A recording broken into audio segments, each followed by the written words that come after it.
I believe that networking has always been a cornerstone of business success. There's nothing quite like the in-person meeting to build strong relationships and open doors to new opportunities. And now we're seeing a big comeback to face-to-face networking post-pandemic. People are eager to reconnect, to shake hands, and share ideas face-to-face. But this time around, we have AI starting to make its mark on the networking scene. It's making connections faster, more precise, and sometimes even before we step into the room. So, how does this blend of traditional and tech-driven networking shape our future? Well, to dive deep into this fascinating intersection, I've got the perfect guest joining me today. I am thrilled to welcome Dr. Ivan Misner, the founder of Business Network International, or as most call BNI, the world's largest business networking organization. With his unparalleled insights into the world of networking and how it's evolving with technology, Dr.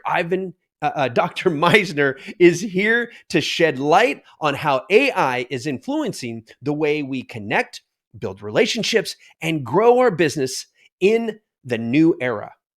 Let's do this. Welcome to the Buzzworthy Marketing Show.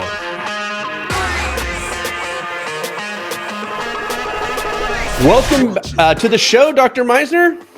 Hi, how you doing, Michael? I am doing well. And please call me Ivan. Ivan, awesome. Thank you very much for that. The last time you and I saw each other was like late 2000s. Like 2008, 2009, we were at an awards banquet for BNI of some sort, smoking cigars and sipping whatever we were sipping back in the day. Yeah. I want to thank you before we get into this conversation for BNI, because I was a member for 11 years and it was the catalyst to my first million in revenue for my business. And without Givers Gain and without the connections and the networks that we had created through BNI, and this was up in Anchorage, Alaska, of all places, I don't think I would have been as successful with it. So I want to just thank you for that, and I want to thank you for your time today. We're diving into this. Can I just say thank you for bringing that up? And I love hearing that. We really want to make a difference in people's professional lives by helping them build their business. I don't know if you know, but last year we passed over 15 million referrals. Nice. And we generated over 24 billion. I think it was in the last 12 months, it's been 24.7 billion with a B, $24.7 billion in thank you for closed business. And as you know, that's the amount of business that members generate for their business, 24 billion. Now, just so you know, Michael, 24 billion, there are, based on the United Nations estimates of GDP, gross domestic product, there are actually 100 countries lower than what BNI did in thank you for closed business in the last 12 months. That blows my mind. And I was about to say, I'm sure that's higher than most, a lot of GDPs. And 100 countries, that is literally 40% of the countries in the world. Yeah.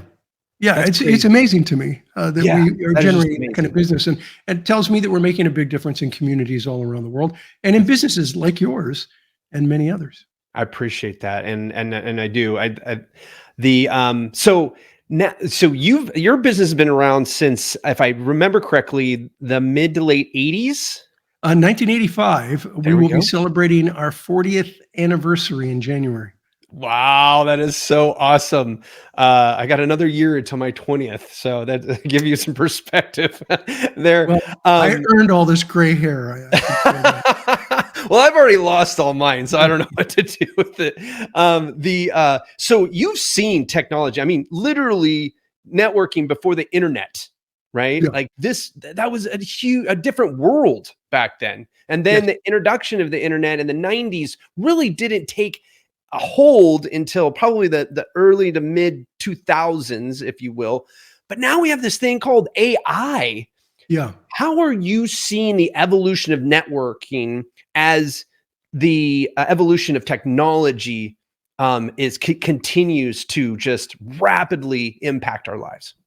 Well, that's a multi-layered question, and let's go back to the fact that BNI started before the internet, and really before most computer systems. The first computer I had back when I started BNI was a CPM-based computer with 2 floppy disk drives. So we go way back. But BNI has been an early adopter to technology from the beginning. And a lot of people are surprised to hear that because we're in-person, for the most part, in-person networking organization, although that's changed since COVID. But anyway, we have always been an early adopter to technology. You can't have a 3-letter domain name, bni.com, unless you're an early adopter. Right. And so we've always been an early adopter. And the truth is, I learned a long time ago that you either lead disruption or you will be disrupted. Blockbuster, Sears, Kodak are all great examples of companies that were disrupted. They got in their own way. They could have been leaders in their industry had they not wanted to change. And so the short answer to your question is you got to be prepared to change. Right. And if you're not prepared to change and look for opportunities to change, then you're going to be disrupted. And I want to lead the disruption, not be disrupted. It's funny that I just watched a kind of a documentary, but it's more cinematic documentary on BlackBerry. BlackBerry, yeah. There was a movie made about it. Yeah, that movie talks exactly to what you just said. Is like they were before Apple. They came out before Apple. They had the smartphone in their hands, and the founder couldn't get out of his own way. Right. When innovation was looming at the doors, right? And that's happened over and over again. I mean, Sears closed down their catalog. You might be just slightly too young to remember the Sears catalog, a big printed catalog that came out every quarter or so. I remember them as a kid. Yeah, well, they closed down their catalog in 1993. Amazon opened their door in 1994. Had Sears said, let's hang on. Let's look at this internet thing that is starting to come about. Sears could have been Amazon. It could have been. Kodak invented the digital camera. Isn't that crazy? They had the patent on the digital camera. Kodak could have been Apple. I mean, come on, when you think about it, a computer company becomes a phone company. Where's that come from? Right. Well, a film processing company to become a phone and camera company, it's no bigger a leap. No. And of course, Blockbuster had a chance to buy Netflix and refused because they didn't think they were a competitor. And so there's so many big companies that have been disrupted. I don't want to be disrupted. I want to lead the disruption. As a matter of fact, in 2018, you can find it on entrepreneur.com. I wrote an article. This isn't the title, but it's close. The future of face-to-face is online. And when I wrote that, people were like, "Oh no, you don't say that shit. You're the founder of BNI." The old man's starting to lose it. I think I heard that.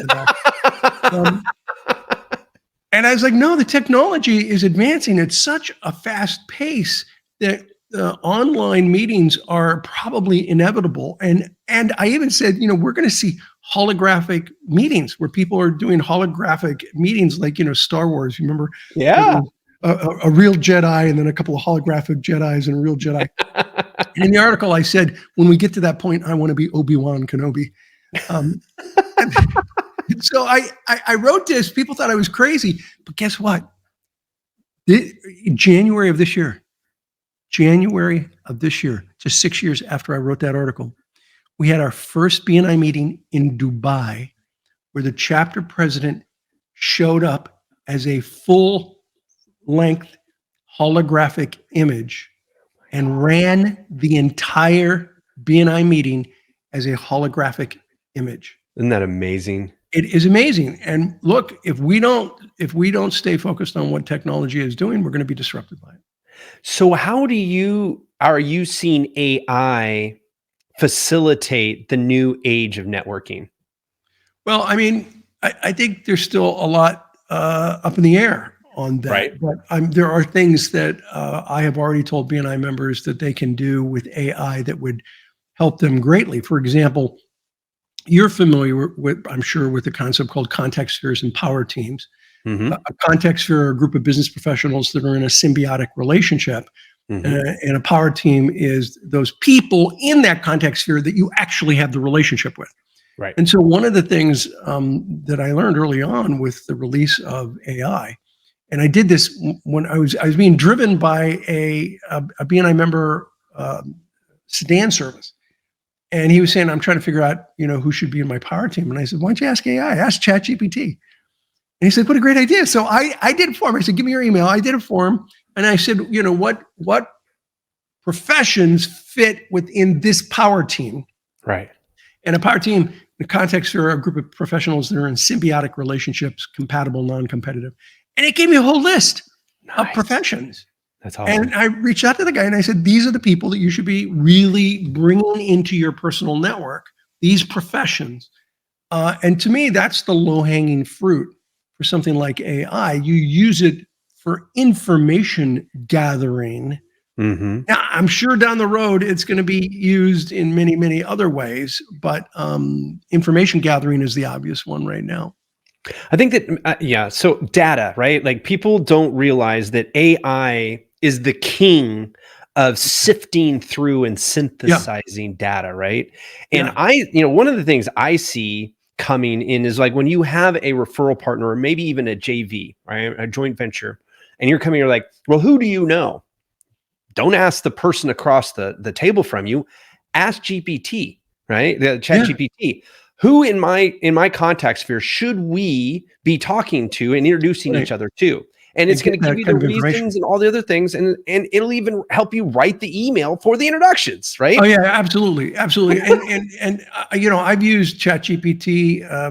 I had to write an obituary or comments about somebody who had passed away who I didn't know real well, but they were active in the organization. And so I used ChatGPT to say, give me some suggestions. Now I rewrote it to make it a little more personal, but they gave me some great suggestions.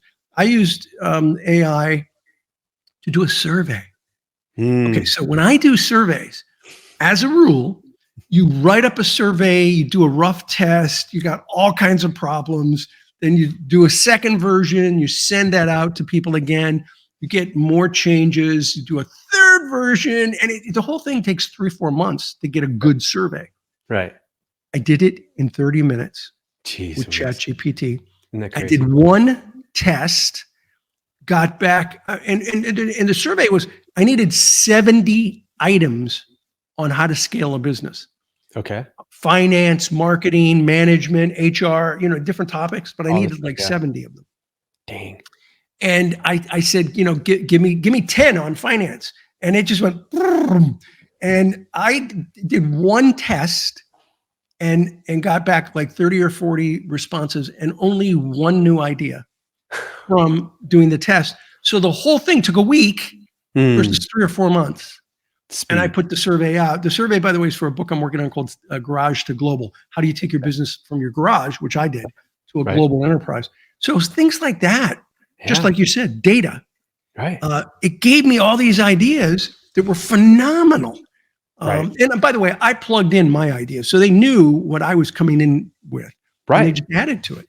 Right. I think that that's where a lot of people they get. I don't know if they're lazy or they just don't know. Like the more you give Yep. AI, the better output you're going to get. The more personalized you get. Like, Yeah. when Can I I give you think. another example?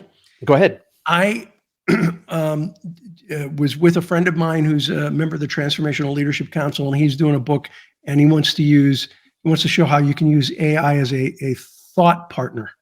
And Yes. so he did an audio version of ChatGPT with me, and he said, tell ChatGPT about your book. And so I have a new book that just came out a few months ago called The Third Paradigm, which is about co-creation. Okay. So I did like 5 minutes just explaining it to the book, maybe not 3 minutes explaining it to ChatGPT. And it said, okay, Ivan, and it asked 1 or 2 questions.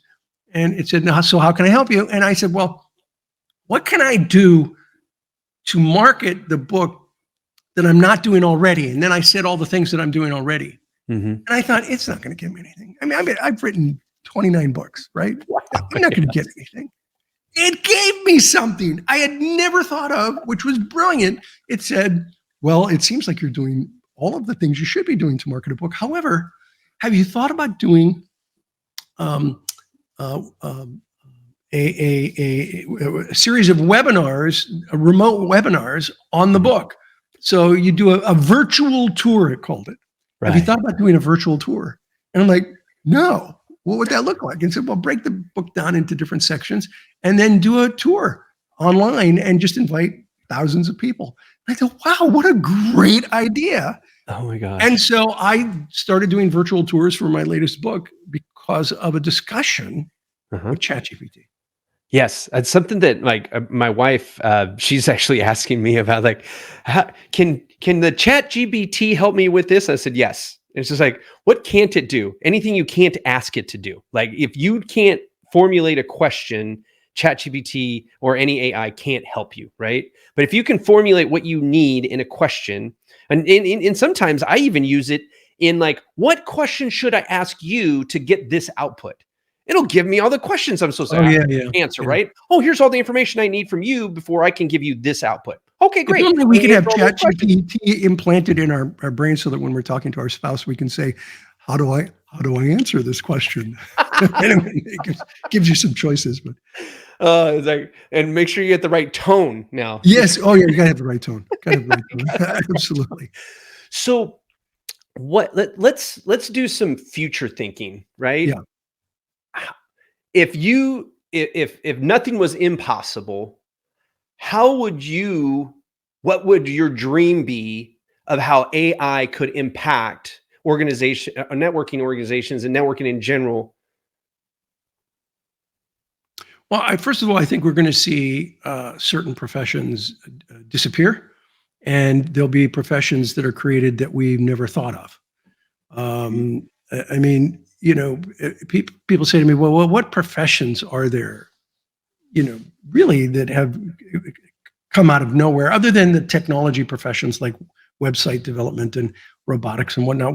What profession that you would see on Main Street has come out in the last several years? And there's several, one of which is business coaching and life coaching. When I started BNI in 1985, the coach was my football coach. There were no coaches.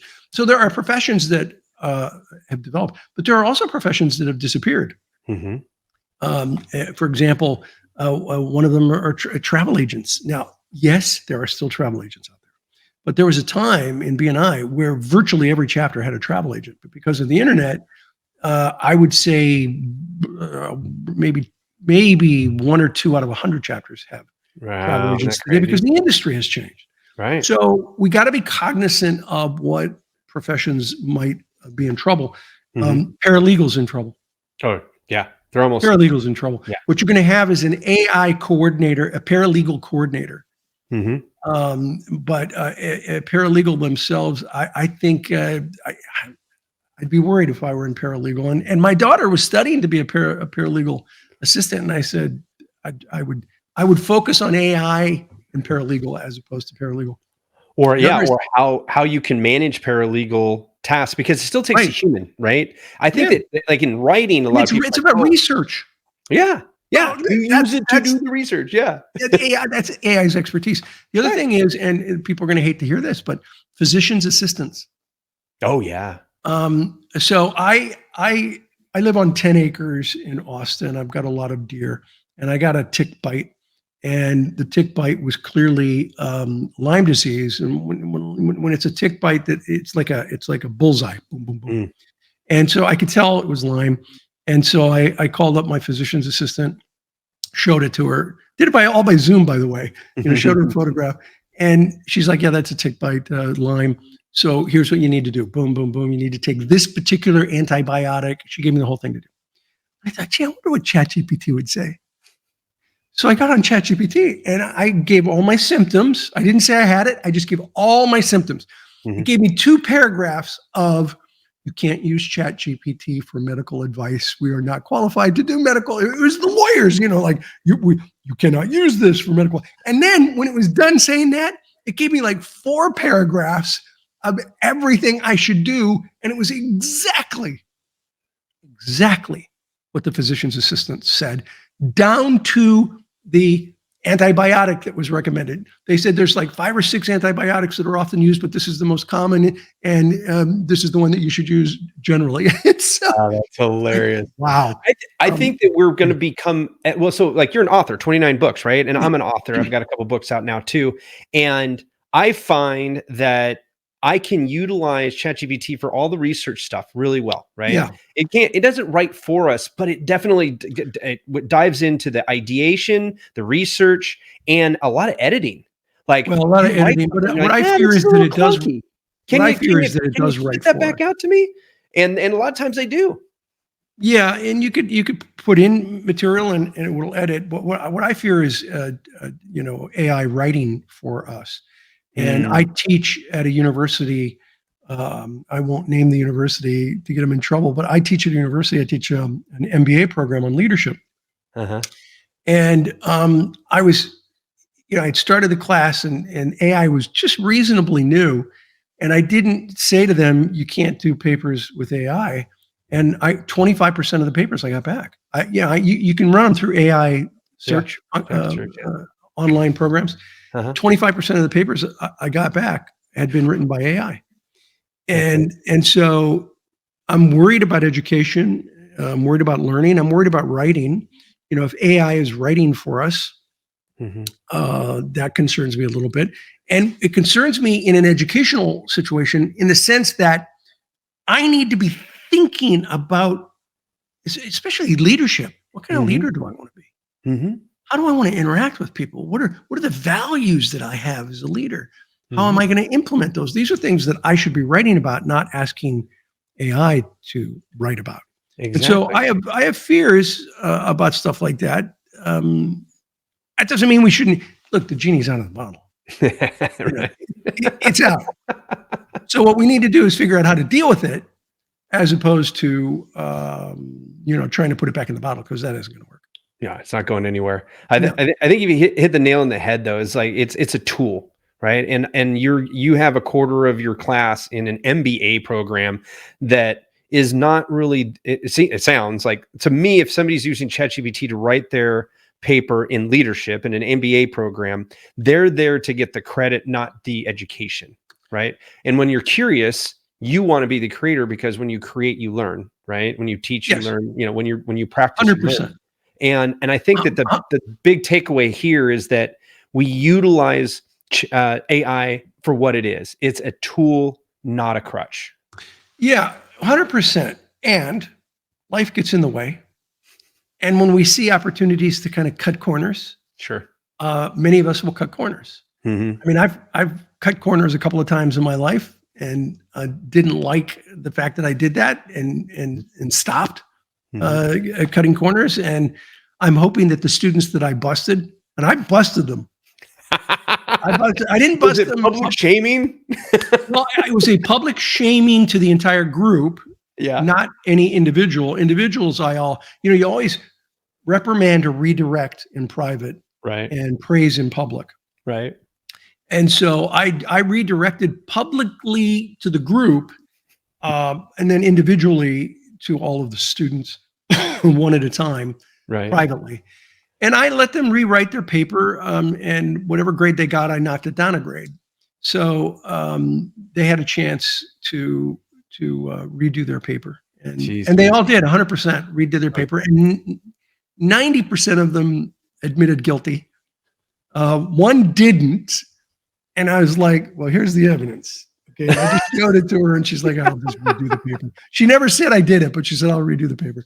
Oh, that's hilarious. Oh my gosh. I definitely want to thank you again for your time today. I think that we've definitely dove a bunch of different ways with AI and how we're interacting as humans with this new technology, and how it's continually going to be affecting how we move through our existence as human beings.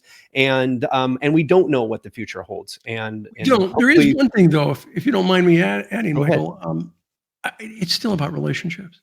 Yeah. And so even though you've got the technology, the AI, it's still about relationships.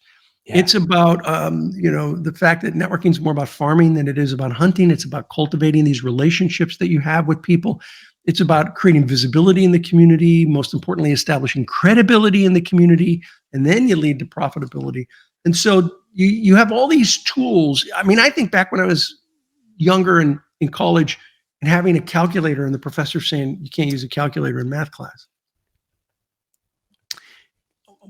We've come so far, right? Yeah, where's your calculator? And just use the calculator. So we've come a long way. AI will work it out. I really believe we'll work it out. But it's still about relationships. I know we're out of time, but I'm going to tell you one more quick story. I went to a BNI event once where they were talking about the formula for success in networking. I'm like, man, I got to see this.